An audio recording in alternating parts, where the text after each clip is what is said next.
नमस्कार दोस्तों, मैं advocate Shailendra Agarwal.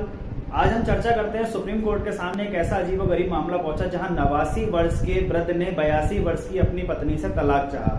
Supreme court तक ये मामला कैसे पहुंचा, आइए जानते हैं। सन 1963 में दोनों लोगों की शादी हुई। 84 में पति जो था वायुसेना में था, उसका ट्रांसफर चेन्नई हो गया। चेन्नई ट्रांसफर होते समय उसने अपनी पत्नी से कहा कि तुम भी मेरे साथ चलो।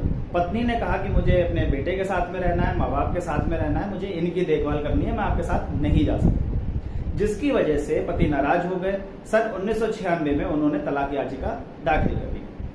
तलाक याचिका का सुनवाई होते होते मामला सुप्रीम कोर्ट तक पहुंचा। सुप्रीम कोर्ट के सामने पत्नी ने कहा कि मैं इनसे तलाक नहीं चाहती हूं, मैं इनकी सेवा करना चाहती हूं। हमारी शादी को 60 वर्ष हो गए हैं, मैं तलाकशुदा नहीं मरना चाहती हूं, मैं अपनों पर तलाक का कलंक नहीं लेना चाहती हूं। सुप्रीम कोर्ट ने कहा कि एक तरीके से ये विवाह इरिट्रेबल ब्रेकडाउन ऑफ मैरिज है।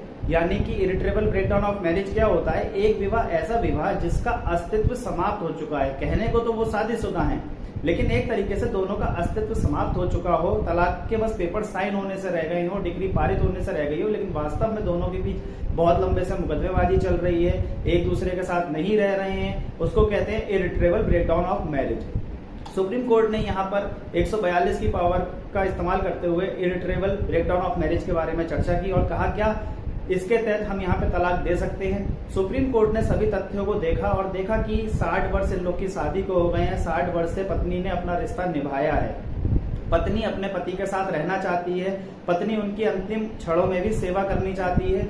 कोर्ट यहाँ पे भावुक हो गई। भावुकता से कोर्ट ने क्या कहा कि हम पति की इस दलील को नहीं मानते हैं, जहां पत्नी अपने पति के साथ रहना चाहती है और वो तलाकशुदा नहीं मरना चाहती है। हालांकि यहाँ पे इरिट्रेबल ब्रेकडाउन ऑफ मैरिज के आधार पे तो हम डाइवोर्स नहीं दे रहे हैं, लेकिन पत्नी की इस बात पे हमें दम नजर आता है कि वो अपने पति के साथ में रहना चाहती है, उसकी सेवा करनी चाहती है। यहाँ पे हम पति को तलाक ग्रांट नहीं करते हैं। भारत में शादियां एक पवित्र रिश्ता है। भले ही कितने भी तलाक आ रहे हो, पर भी आज भारत में शादी को एक पवित्रता के तौर पे देखा जाता है, शादी पवित्र मानी जाती है। सुप्रीम कोर्ट ने ये कहते हुए पति की तलाक याचिका खारिज कर। इनका साइटेशन है निर्मल सिंह पानेसर वर्सेस परमजीत कौर पानेसर सन 2011, जिसका जजमेंट अभी कल ही आया है, कल 12 अक्टूबर 2023 को आया है। इसी तरीके की और जानकारी के लिए मेरे चैनल को सब्सक्राइब करें, लाइक करें, कमेंट्स करें। आपका बहुत बहुत धन्यवाद।